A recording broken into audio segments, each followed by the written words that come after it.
housing affordability is at an all-time low, which pains me to say it because just, over the past 2 years, I've been able to report that housing affordability is at an all-time high. And that is big contribution from low interest rates over the past 2 years due to the COVID pandemic. But that has all changed now, and people are scrambling to come up with answers to their own predicaments, whether they're buying or selling, trying to move, relocate, you name it. It is not an easy place to be. So in today's September housing market report, I want to focus in on affordability, the appreciation on a national level, and of course appreciation on a local level, and just kind of explore some things that you can do whether you're on the buying side or the selling side. So looking back at the home price affordability index here, this graph shows what the affordability has been since 1990 of homes. And as you can see, we're on the red bar here.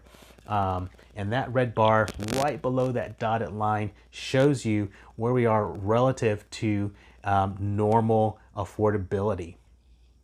The green bars, that's your affordability. The blue bars, that indicates a time where there are oversaturation of distressed properties in the market. Specifically, the great financial crisis there. We saw lots of foreclosures during that time.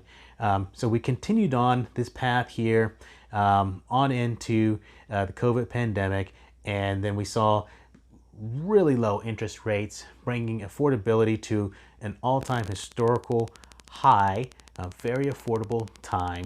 And then fast forward to this year, and interest rates are now on the rise, and all of a sudden housing affordability is no longer very affordable at all. We further illustrate this here on this other graph here, showing the beginning of 2020 monthly mortgage payments and what those look like. We started from $1,000 on average there, and continually climbed. Now look at 2022. Here we see housing affordability really taking a hit here. So you can see why there are so many people in pain over the affordability part of housing. So we have shot up all the way to $1,944 a month in just a monthly mortgage payment. That is a 53.7% increase. Talk about some pain. So, I don't know where this is all going to land. I don't know how long we can sustain at these levels. Certainly, I hope it's over sooner rather than later. I hope the price of goods, services, and materials come down rather quickly, so that we can see a return to some more modest interest rates. Because we'd like to help people get into a home on a payment that they can afford long term, rather than see people pay exuberant amounts in monthly mortgage payments. So where does this leave us with home price forecasts? Okay, this is a natural question. So what does the forecast look like? People are wondering what home prices are going to do. Well, the latest forecast here, and I'll show you, is on average about 11.3% home price appreciation for 2022. And this is actually an updated guidance. At the beginning of the year, we were around about 9% home price appreciation, and that was still a really good number. But 11.3% is also a really good number. So home prices are actually still forecast to be higher here, okay, for this year. And we only have about 3 to 4 months left in the year. So I don't see us taking a big decline or significant decline. And this is a national number. So let me give you the local numbers.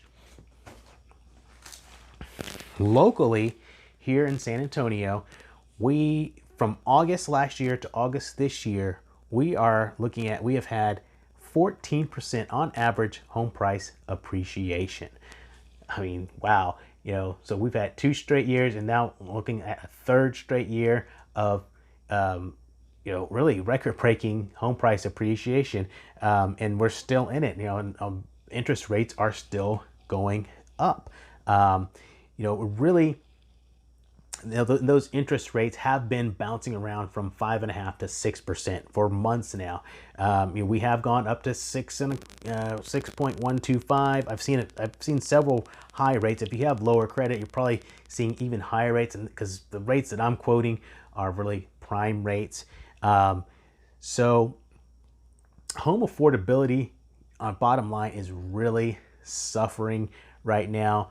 I don't know that we're going to see a quick end to it, because once the Fed makes a policy change, it can take weeks, if not longer, for any moves that they make to take effect in the market. So, it's really kind of a slow, lumbering process when it comes to the central banks.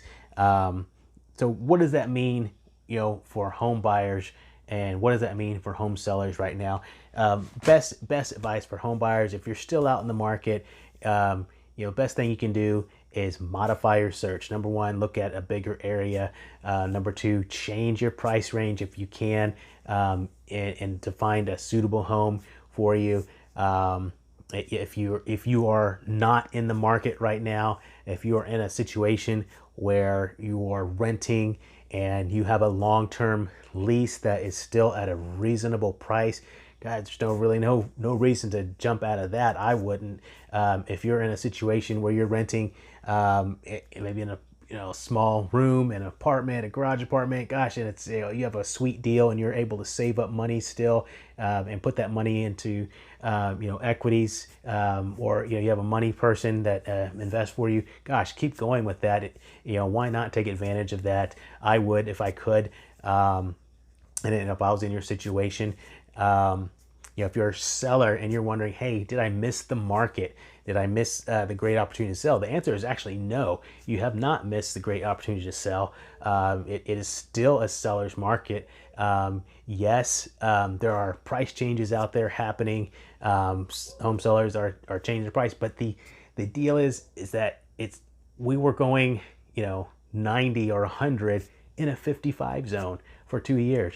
And you're just not going to sell the house in 5 minutes like we were over those last 2 years.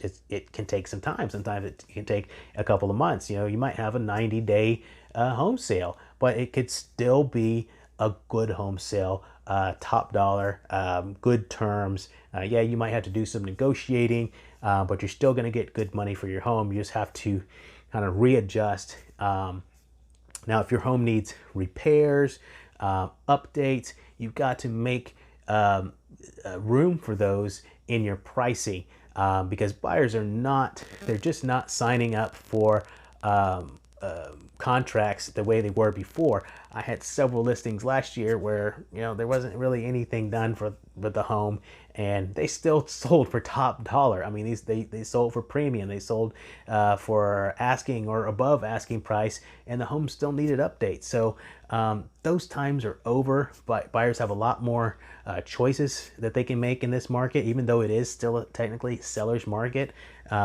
Just know where your pricing should be.